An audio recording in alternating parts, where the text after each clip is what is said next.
My name is Alexandra Chen, but everyone calls me Alex.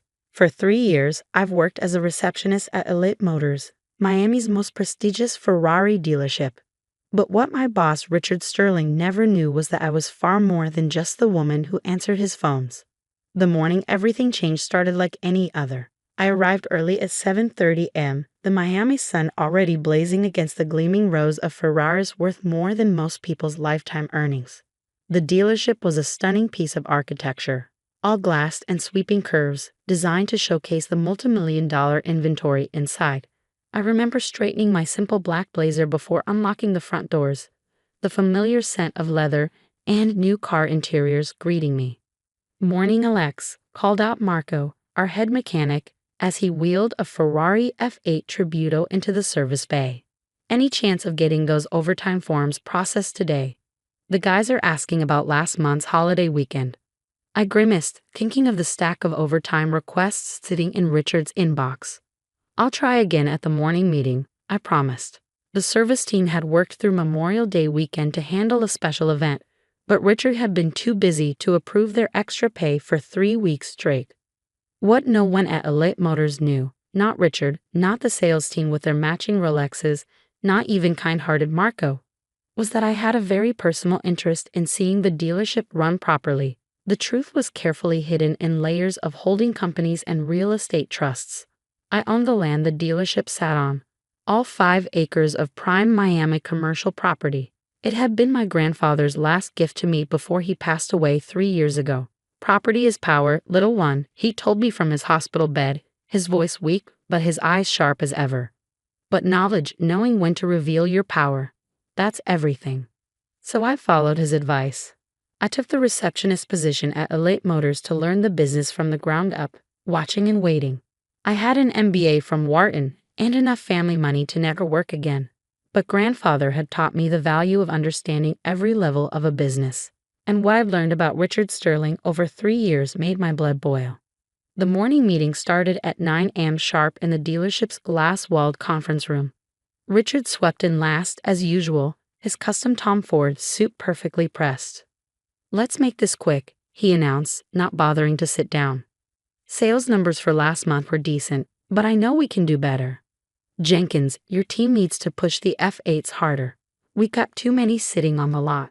I cleared my throat softly. "Mr. Sterling, about the service team's overtime forms." "Not now, Alex," he cut me off without even looking my way. "Sir, they've been waiting 3 weeks, and legally." Richard turned then, his face twisting into that familiar smirk that made my hand tighten on my notebook. "Look, if you're so concerned about a few hours of overtime, maybe you should find a job more suited to your capabilities. Answering phones can't be that demanding." The conference room went silent. I could feel Marco tensing behind me, could see Jenkins and the other salespeople suddenly finding their phones fascinating. "After all," Richard continued, clearly enjoying his audience, "it's not like you contribute anything meaningful here. You're just a receptionist. Frankly, a worthless one at that, since you can't seem to understand when to keep quiet." I felt a strange sense of calm wash over me. 3 years of watching Richard bully employees, dodge regulations, and cut corners had led to this moment. My grandfather's words echoed in my mind. "Knowledge is knowing when to reveal your power." "You're absolutely right, Mr. Sterling," I said quietly, reaching into my bag. "I am just a receptionist. But there's something you should see." I pulled out a thick manila envelope and removed several documents, sliding them across the polished conference table. "This is the deed to the land AITA Motors sits on. And these are the property tax records for the past 3 years. Richard glanced at the papers dismissively. "What's your point?" "The dealership has a long-term lease with some investment group. Chen Holdings or something. Chen Real Estate Trust, actually." I corrected him. "Founded by my grandfather 30 years ago. I inherited it when he passed away 3 years ago, right before I started working here." The color began draining from Richard's face as the implications sank in. I continued, my voice steady. "I also have here a complete record of every regulatory violation you've committed since taking over as owner. Every falsified emissions test, every illegal markup, every instance of overtime denial." I placed another stack of papers on the table. "The Ferrari corporate office might be interested in these. They take their brand reputation very seriously." Richard's face had gone from pale to flushed with anger. "You're bluffing.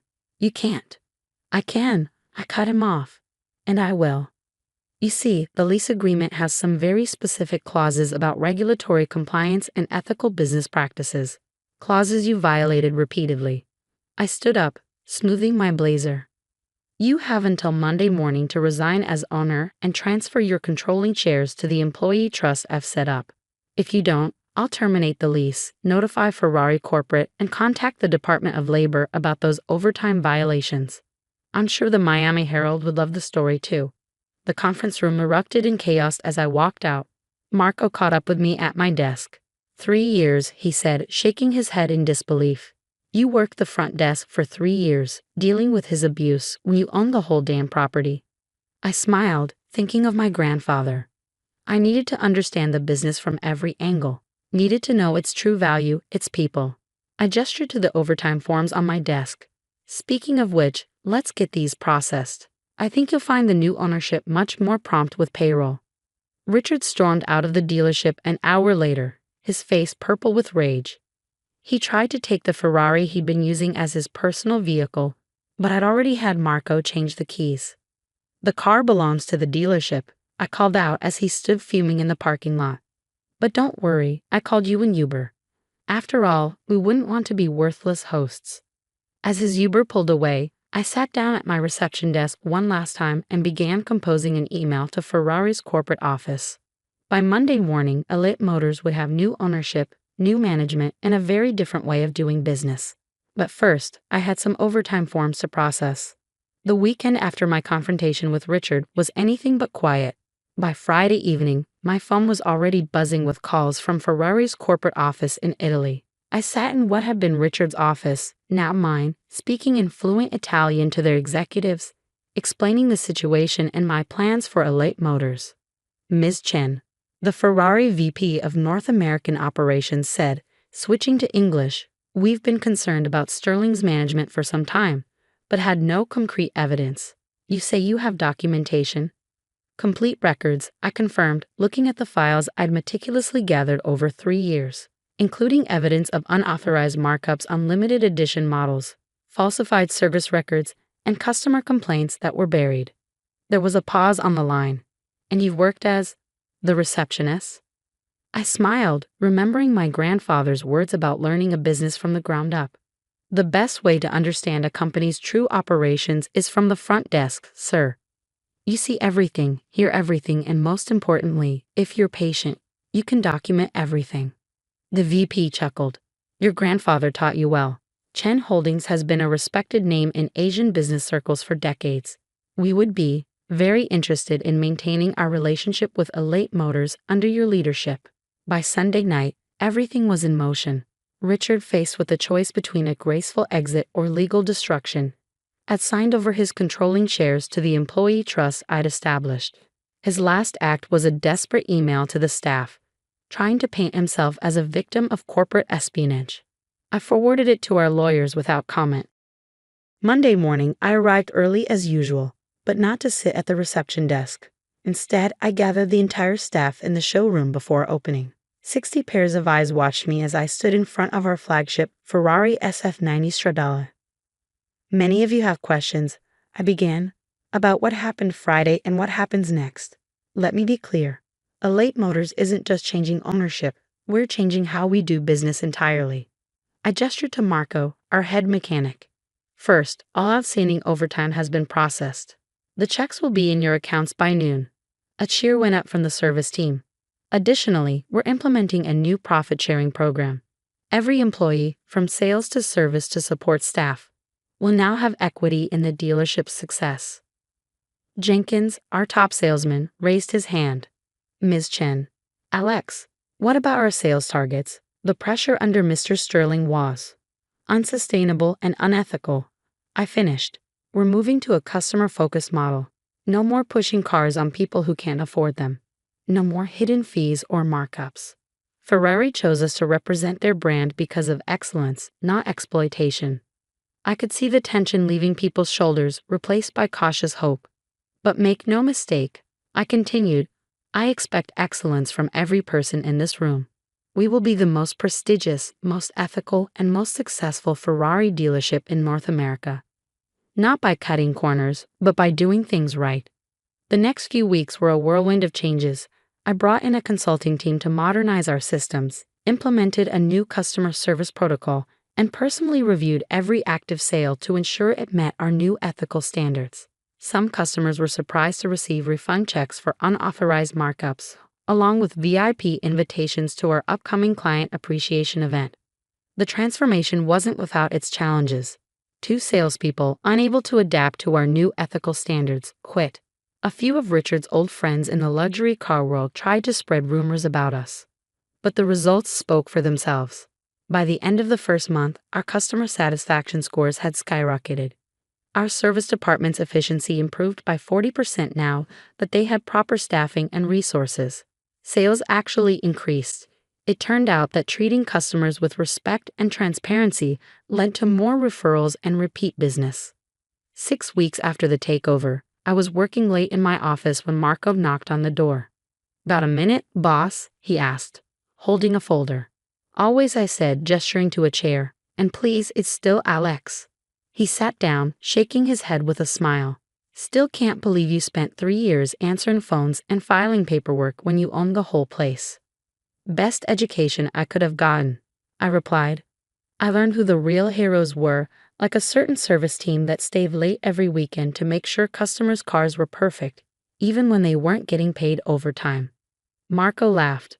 "About that, I wanted to show you something." He opened the folder, revealing service records. "Remember the SF90 that Richard could never figure out? The one with the intermittent electrical issue?" I nodded. It had been a source of constant customer complaints. "Well, with the new diagnostic equipment you approved and proper time to test it." He handed me the solution, neatly documented. "Fixed. Permanently."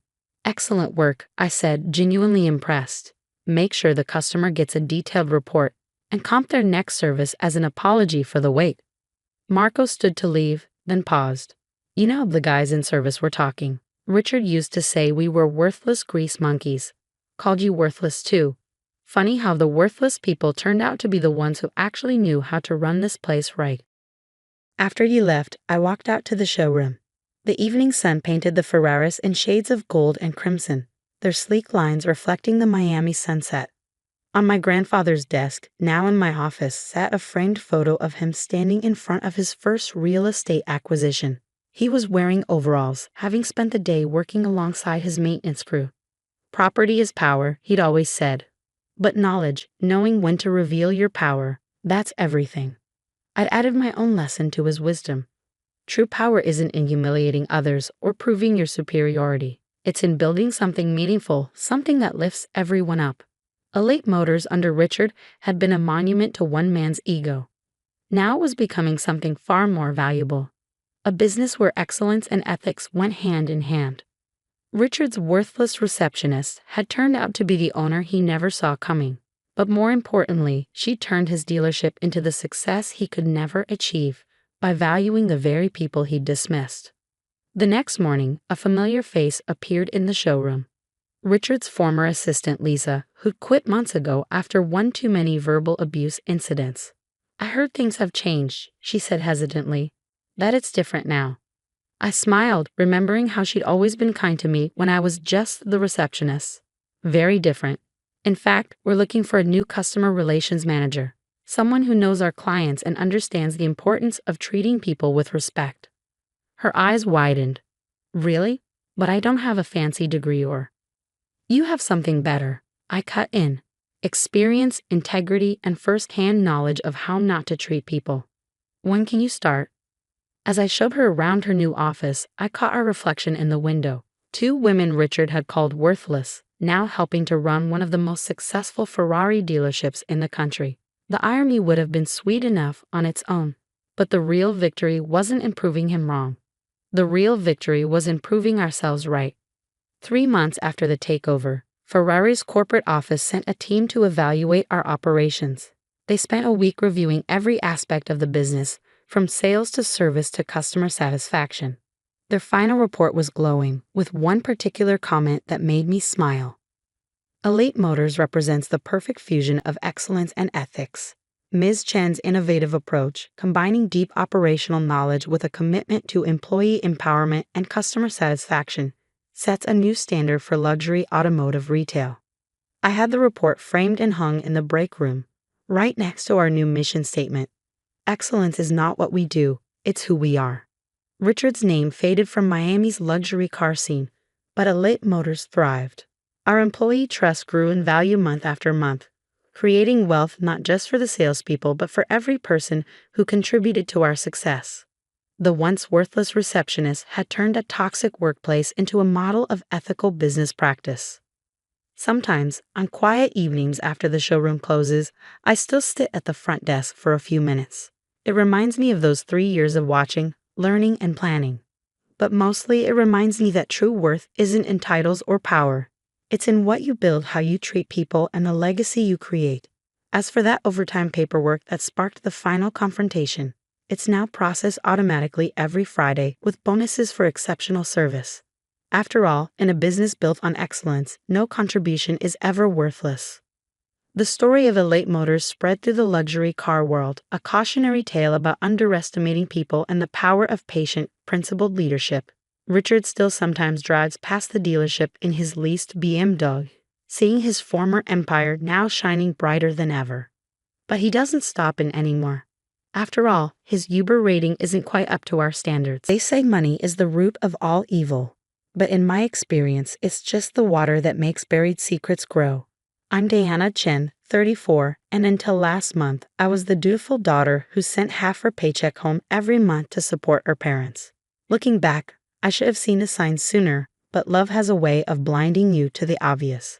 I'd always been the responsible one, working part-time jobs through college, taking out student loans so my younger brother Kevin could attend a private university debt-free. Your brother needs the best education possible, Mom would say. He's going to be a doctor. The fact that I was studying to be an engineer apparently didn't merit the same consideration. The monthly transfer started 5 years ago, right after I landed my dream job at a tech startup in San Francisco. The company had just gone public, and my salary jumped significantly. Mom called the day after the news made the local paper back home in Portland. "Diana, sweetie," she'd said, her voice carrying that particular tone I learned to dread since childhood. "Your father and I are having some difficulties with the mortgage." It started small, $2,000 a month to help with the house payment. Then their car needed repairs. Dad's medical insurance didn't cover some new prescriptions. Mom's art gallery wasn't doing well due to the economy. Every month brought a new crisis, a new need, a new reason why they couldn't possibly manage without my help. Meanwhile, Kevin finished medical school and started his residency at a prestigious hospital in Boston. "Isn't it wonderful?" Mom would gush during our weekly video calls. "And he's dating the chief of surgery's daughter." Such a good match. No one seemed to notice or care that I was putting my own life on hold. The down payment I'd been saving for a house gradually dwindled. The promotion I wanted required additional certifications I couldn't afford to pursue. Dating became an afterthought. How could I plan a future when my present was mortgaged to my parents' needs? Then I met Stephen at a tech conference. Brilliant, kind, and surprisingly understanding about my financial situation. "Your devotion to your family is admirable," he said on our third date. "But don't you think it's time they learn to manage on their own?" I brushed off his concerns. They were my parents, after all. They'd sacrificed so much for us growing up. But his words planted a seed of doubt that grew stronger each time I had to say no to another opportunity, another dream, another step forward in my own life. The breaking point came last week. I'd finally saved enough for the certification program that could put me in line for the head engineer position. The same day I was planning to submit my application, Mom called in tears. "The gallery's in trouble," she sobbed. "We need $50,000 by the end of the month or we'll lose everything. You're our only hope, sweetheart. Your brother's still paying off his student loans, and you know how important the gallery is to me." I sat in my tiny apartment, staring at my laptop screen where the certification program application waited.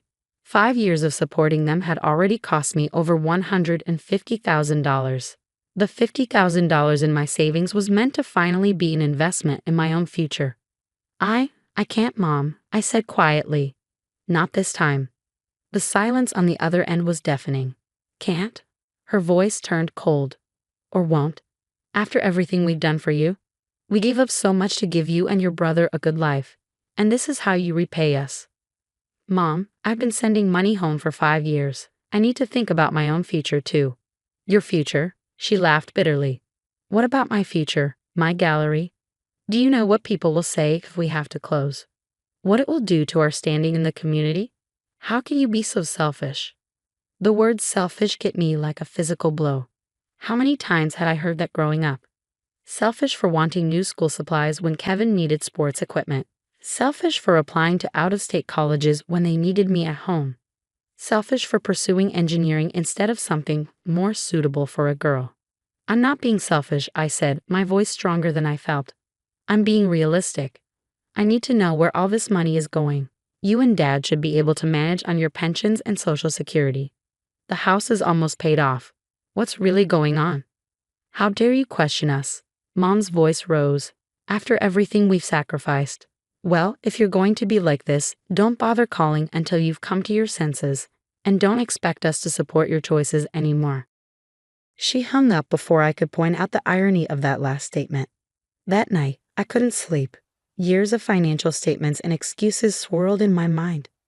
Stephen's words about enabling dependency echoed in my thoughts. Something wasn't adding up, but I couldn't see the full picture. The next morning, I called in sick to work and started digging. My parents' mortgage information was still in my files. I'd been making the payments directly for years. A call to the bank revealed something interesting. The mortgage payments I'd been sending weren't going to the home loan at all. That loan was paid off 2 years ago, Ms. Chen. The bank representative said. The payments are being directed to a different account. My hands shook as I requested more information. Using the power of attorney I'd been given for emergencies, I accessed their bank statements. What I found made my blood run cold. Regular transfers to an account I didn't recognize. Large withdrawals coinciding with Kevin's emergency requests for help with student loans. Loans that should have been covered by his hospital's repayment program. Payments to luxury retailers, high-end restaurants, flight bookings to Boston. Then I found the credit card statements. My parents, it seemed, had been living quite well on my support payments, designer clothes, art collecting trips, country club memberships, and most surprisingly, regular deposits into an investment account in Kevin's name. But the gallery receipts told the most interesting story. Mom's struggling business had actually been quite profitable for the past 3 years. The books showed healthy sales and substantial profits that were being systematically hidden and redirected. I was still staring at the statements when my phone buzzed. A text from Kevin. How could you do this to Mom and Dad? They've given you everything and now you're abandoning them? You've always been jealous of my success. You're ruining everything. Jealous of his success. The success built on my sacrificed dreams. I took a deep breath and typed back a single line. Check your trust fund statement lately, little brother. Then I called Stephen. Remember when you said it was time they learned to manage on their own? I said when he answered. I think it's actually time for something else. Time for the truth to come out. I spent the rest of the day making copies of everything I found. Bank statements, credit card bills, gallery records, investment accounts. The web of financial manipulation was breathtaking in its complexity. And in its betrayal. A message from Mom popped up on my phone. Your father and I are very disappointed in you. We raised you better than this. If you ever want to be part of this family again, you'll send the money by Friday. I looked at the certification program application still open on my laptop, then at the stack of financial records beside me. For the first time in years, I felt not guilt but anger. Clean, clarifying anger. You're right, Mom, I whispered to the screen. You did raise me better than this. Better than lies. Better than theft. Better than betrayal. I picked up my phone and made a call to the one person who could help me understand exactly what my parents had been doing with my money and how to make it stop. Hello, I said when the receptionist answered. I need to speak with someone about reporting financial fraud.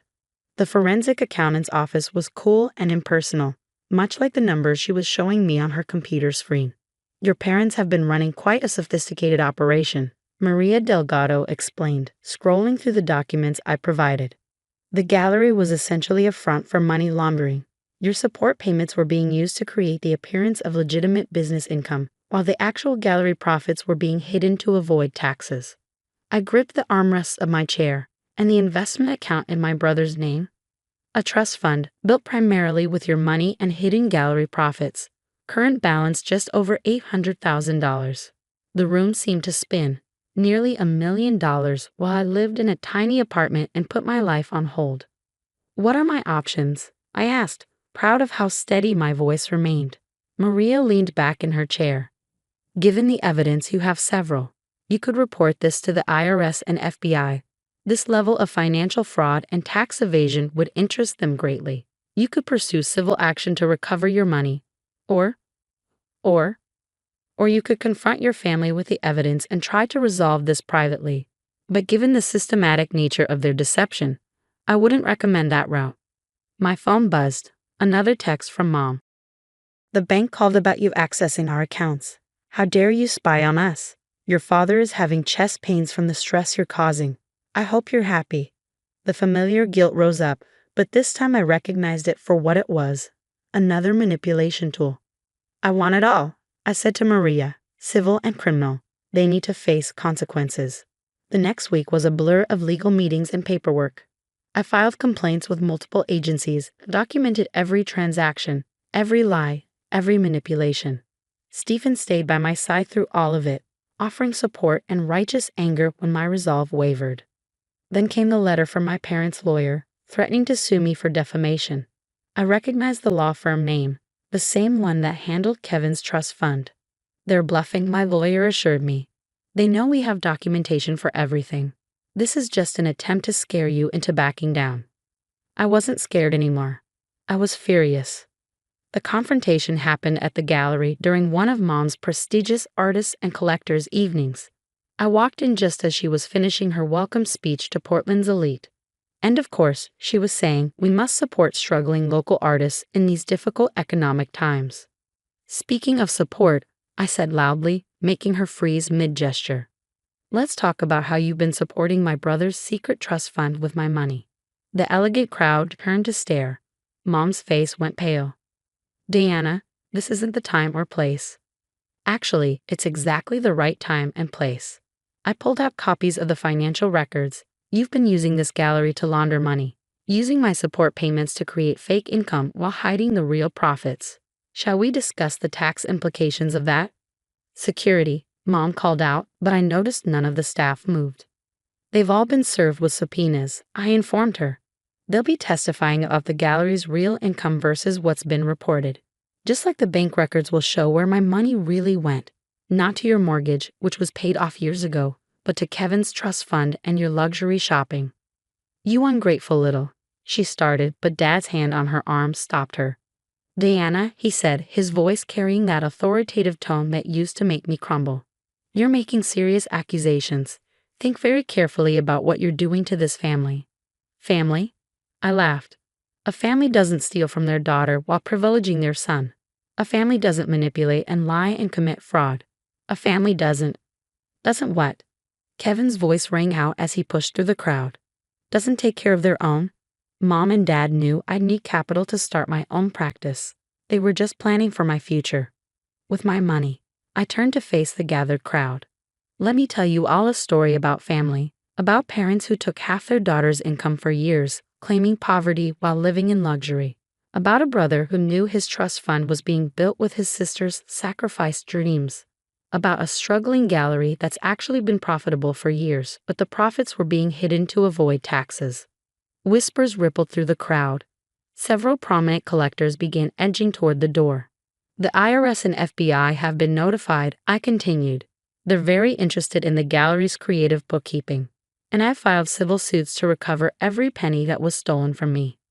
You'll destroy us, Mom whispered, tears streaming down her face. No, I corrected her. You destroy yourselves. I'm just exposing the truth. The aftermath was both better and worse than I expected. The gallery was seized as evidence. Mom and Dad were charged with multiple counts of tax evasion and fraud. Kevin's trust fund was frozen pending investigation. The family I'd known, or thought I knew, imploded. Mom alternated between tearful pleas for forgiveness and vicious accusations of betrayal. Dad retreated into stony silence. Kevin raged about his ruined plans as if he had any right to plans built on my stolen money. But something unexpected happened too. Other voices began reaching out. Cousins who'd seen through my parents' facade years ago, but hadn't known how to tell me. Former gallery employees with stories of being forced to participate in the deception. Even some of Mom's society friends admitting they'd suspected something wasn't right but had kept quiet to maintain social harmony. 6 months later, I sat in my new office at work, looking at my professional engineering certification on the wall. The promotion had come through, along with a significant raise. Stephen and I had just put a deposit down on a condo, my first real investment in my own future. Mom and Dad took a plea deal to avoid longer sentences. They'll serve some time, though not as much as they probably deserve. The restitution payments will take years, but I'm less interested in recovering the money than in maintaining the boundaries I've finally learned to set. Kevin lost his position at the prestigious hospital when a scandal broke. Last I heard, he was working at a small practice in rural Maine, learning for the first time what it means to actually earn his way.